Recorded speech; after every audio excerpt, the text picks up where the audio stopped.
Theory चल रही है कि शी जिनपिंग की पावर कम कर दी गई है, शी जिनपिंग को साइडलाइन कर दिया गया है, अब वो सिर्फ नाम के राष्ट्रपति रह जाएंगे। दूसरी थ्योरी यह चल रही है कि शी जिनपिंग का पूरा तख्ता पलट ही होने वाला है, जिनपिंग से उनकी गद्दी पावर सब छीन ली जाएगी। तीसरी थ्योरी यह चल रही है कि चीन की कम्युनिस्ट पार्टी के अंदर दो धड़े बट गए हैं और जिनपिंग अंदरूनी संघर्ष में फंस गए हैं। चौथी थ्योरी यह है कि शी जिनपिंग की गैर मौजूदगी के पीछे चीन का कोई बड़ा खेल है, शी जिनपिंग अंदर ही अंदर कोई नया गेम प्लान बना रहे हैं और अपने गायब होने की खबरें खुद फैलवा रहे हैं। चीन कुछ भी कर सकता है बॉस, लेकिन जिनपिंग का यूं गायब हो जाना सवाल तो खड़े करता है। शी जिनपिंग को लेकर जो कहानियां अभी चल रही हैं उसकी शुरुआत तब हुई जब 4 जून को शी जिनपिंग बेलारूस के राष्ट्रपति से मिले थे। इस मीटिंग को लेकर बेलारूस की मीडिया ने छापा था कि मीटिंग में शी जिनपिंग काफी थके हुए लग रहे थे, उनका ध्यान भी कहीं और था ऐसा लग रहा था। इतना ही नहीं, यह मीटिंग सीसीपी यानी चाइनीज कम्युनिस्ट पार्टी के लीडर्स के कंपाउंड में हुई। किसी नेता की स्टेट विजिट को देखते हुए काफी लो प्रोफाइल जगह थी, जबकि बीजिंग में अक्सर कोई विदेशी नेता आता है तो उसे चीन की चमक धमक दिखाई जाती है। बीजिंग में भव्य हॉल में अक्सर ऐसी मीटिंग्स आयोजित की जाती हैं। इस मीटिंग में शी जिनपिंग के साथ बहुत कम लोग थे, ना कोई ट्रांसलेटर था, ना कोई सीनियर अधिकारी दिख रहा था। चीन में शी जिनपिंग की ताकत को कम किया जा रहा है, ये बातें सिर्फ हवा में नहीं हो रही, और ऐसे कई संकेत भी हैं जो इस हवा को और गति दे रहे हैं, जिससे लग रहा है कि शी जिनपिंग का रौला कम हो रहा है या फिर उनका तख्ता पलट तो नहीं होने वाला। पहला संकेत यह है कि शी जिनपिंग की सिक्योरिटी और उनके साथ जो काडर चलता था उसमें 50% की कटौती होने की खबरें। दूसरा संकेत, शी जिनपिंग मई और जून में कई दिनों तक गायब रहे, उसके बाद भी कई अहम मीटिंग में शामिल नहीं हुए। तीसरा संकेत, शी जिनपिंग की पार्टी और सेना के बड़े पदों पर बड़ी संख्या में शी जिनपिंग के करीबियों को निकाल दिया गया है। चौथा संकेत, जिनपिंग की बीमारी और उम्र से भी चीन की लीडरशिप में बहुत संदेह पैदा हो रहा है और इसी के साथ चीन की वित्तीय हालत बहुत खराब है। सरकार को लेकर पूरे चीन में गुस्सा बढ़ रहा है और जिनपिंग पर विश्वास कम होता जा रहा है। पांचवा संकेत, हाल ही में जब ट्रंप और शी जिनपिंग के बीच फोन कॉल हुई, चीन की स्टेट मीडिया ने बिना किसी टाइटल के शी जिनपिंग का नाम लिया, जबकि पहले ऐसा कभी नहीं हुआ था। सवाल यह है कि अगर चीन में शी जिनपिंग का पैकअप होने वाला है तो फिर शी जिनपिंग की जगह कौन लेगा, और चीन में ऐसा कौन है जो जिनपिंग के साथ खेला करेगा। ऐसी खबरें हैं कि जिनपिंग के साथ खेल करने के पीछे चीन के पूर्व राष्ट्रपति हु जिनताओ है। यह भी चर्चा है कि शी जिनपिंग की जगह वांग यांग ले सकते हैं, जिन्हें हाल में ही कम्युनिस्ट पार्टी में अहम पद दिया गया है। साल 2022 से ही वांग यांग को शी जिनपिंग का उत्तराधिकारी माना जाता रहा है। चीन में वांग यांग को एक ऐसे नेता के तौर पर पेश किया जा रहा है जो रिफॉर्म्स को सपोर्ट करता है, टेक्नोलॉजी फ्रेंडली है और प्रो मार्केट है, कम विवादित है। आप यह भी देखिए कि चीन के जिस पूर्व राष्ट्रपति हु जिनताओ को शी जिनपिंग ने बेइज्जत किया था, वो आज जिनपिंग से बदला ले रहे हैं, ऐसी खबरें।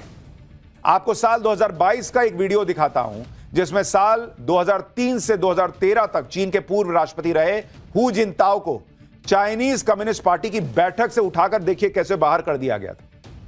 यह आदमी, आप सोचिए, जो पूर्व राष्ट्रपति था उसको शी जिनपिंग की बगल से उठा के लोग ले गए, जैसे कई बार दफ्तर से नहीं निकालते हैं कि बॉस छोड़िए। आप सोचिए, उस बुजुर्ग आदमी को उठा के जबरदस्ती हटा दिया गया। लोग कह रहे हैं यही शी जिनपिंग के साथ तो नहीं होने वाला है। इस बैठक में शी जिनपिंग खुद मौजूद थे और उनके सामने यह सब हुआ। इस बैठक में ही शी जिनपिंग को तीसरी बार पार्टी का महासचिव चुना गया था। वीडियो में जिनपिंग के साथ बैठे नेता चीन के पूर्व राष्ट्रपति हु जिनताओ थे। हु जिनताओ को जब बाहर ले जाया जा रहा था तब उनके राष्ट्रपति जिनपिंग के पास रुककर कुछ कहते हुए वो दिखे थे। राष्ट्रपति जिनपिंग ने भी सिर हिलाते हुए कुछ कहा। इस वीडियो में दिखता है कि हु जिनताओ एक समय बाहर जाने को बिल्कुल तैयार नहीं थे।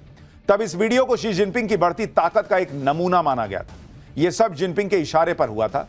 आमतौर पर चीन में ऐसी घटनाओं के वीडियो नहीं आते, लेकिन इस वीडियो को जानबूझकर जारी किया गया था ताकि क्लियर मैसेज चला जाए कि जिनपिंग ही अब चीन के सर्वे सर्वा हैं। लेकिन अब चीन में खेल पलट रहा है क्या, यह सवाल खड़ा हो रहा है। और अब तो नरेंद्र मोदी घाना पहुंचे हैं और जिस दौरे पर गए हैं वहां से चीन को और तकलीफ होनी है। शी जिनपिंग चीन में 15 साल से एक छत्र राज कर रहे हैं। चीन में कम्युनिस्ट पार्टी ऑफ चाइना का राज चलता है, जिसके संस्थापक थे माओ। माओ के निधन के बाद कोई भी नेता लगातार तीसरी बार सत्ता तक नहीं पहुंचा, लेकिन जिनपिंग अपने प्रभुत्व का इस्तेमाल करते हुए पार्टी के नियम उन्होंने बदल डाले। जिनपिंग को तीसरी बार पार्टी का प्रमुख और चीन का राष्ट्रपति बनाने के लिए पार्टी का 40 साल पुराना नियम बदल दिया गया। चीन में 1982 में राष्ट्रपति के लिए 10 साल के कार्यकाल का नियम बना था, लेकिन लगातार तीसरी बार शी जिनपिंग को कम्युनिस्ट पार्टी ऑफ चाइना का महासचिव चुन लिया गया और इस पद पर रहने वाला शख्स ही चीन का राष्ट्रपति और चीन की सेना का कमांडर होता है। तीसरी पारी की शुरुआत के साथ ही जिनपिंग ने यह जता दिया था कि वो माओ की तरह आजीवन सत्ता में रहने का सपना देख रहे हैं। लेकिन आज के वक्त में हालात यह हैं कि शी जिनपिंग का तख्ता पलट हो जाएगा, ऐसी खबरें बहुत जोर शोर से चल रही हैं। और इधर चीन में शी जिनपिंग को लेकर बवाल मचा है, उधर चीन हर तरफ से घिरता जा रहा है। दलाई लामा ने भी आज चीन को ठोक दिया है। तिब्बत के निर्वासित आध्यात्मिक धर्मगुरु दलाई लामा ने कह दिया है कि उनके उत्तराधिकारी का चयन तिब्बत बौद्ध परंपराओं के मुताबिक होगा और इसमें चीन की कोई भूमिका नहीं होगी। इस बयान से चीन तिलमिला गया है। चीन का कहना है कि दलाई लामा के उत्तराधिकारी को चीन की मंजूरी लेनी होगी, चीन के रीति रिवाजों का पालन करना होगा। लेकिन अब दलाई लामा के उत्तराधिकारी का मामला सिर्फ धार्मिक नहीं बल्कि चीन के प्रभुत्व का मुद्दा बन गया है। चीन ने 1951 में तिब्बत पर कब्जा कर लिया था और दलाई लामा ने भारत में शरण ले ली थी। चीन में जिनपिंग अंदर ही अंदर क्या खेल कर रहा है यह किसी को नहीं पता, लेकिन पाकिस्तान में वहां का आर्मी चीफ असीम मुनीर क्या खेल कर रहा है अब उसके बारे में भी बताता हूं। और यह सबको पता चल गया है, पाकिस्तान का फर्जी फील्ड मार्शल असीम मुनीर नया प्लान बनाने में जुटा हुआ है। असीम मुनीर पाकिस्तान में दूसरा हाफिज सईद तैयार करने लगा है। पहले वाले हाफिज सईद को तो पाकिस्तान ने बंकर में छुपा कर रखा है, लेकिन अब दूसरा हाफिज सईद कौन है उससे मिलवाता हूं। आप ये वीडियो देखिए, इसमें पाकिस्तान का नया हाफिज सईद गली गली घूम रहा है, लोगों से मिल रहा है, नुक्कड़ सभाएं कर रहा है। पाकिस्तान का यह नया हाफिज सईद कोई और नहीं बल्कि पहलगाम अटैक का मास्टरमाइंड सैफुल्लाह कसूरी है, जो अब पाकिस्तान का नया आतंकी हीरो बन गया है। वो जहां जा रहा है उसके समर्थकों का हुजूम उमड़ पड़ता है।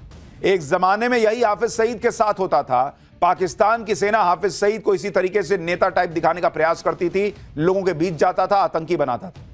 आज सैफुल्लाह वही काम कर रहा है जो कभी हाफिज सईद करता था। पहलगाम अटैक को अंजाम देने के बाद से ही सैफुल्लाह कसूरी फुल कॉन्फिडेंस में और वो खुद को नया हाफिज सईद माने बैठा है। आतंकी कसूरी का यह कॉन्फिडेंस यूं ही नहीं है।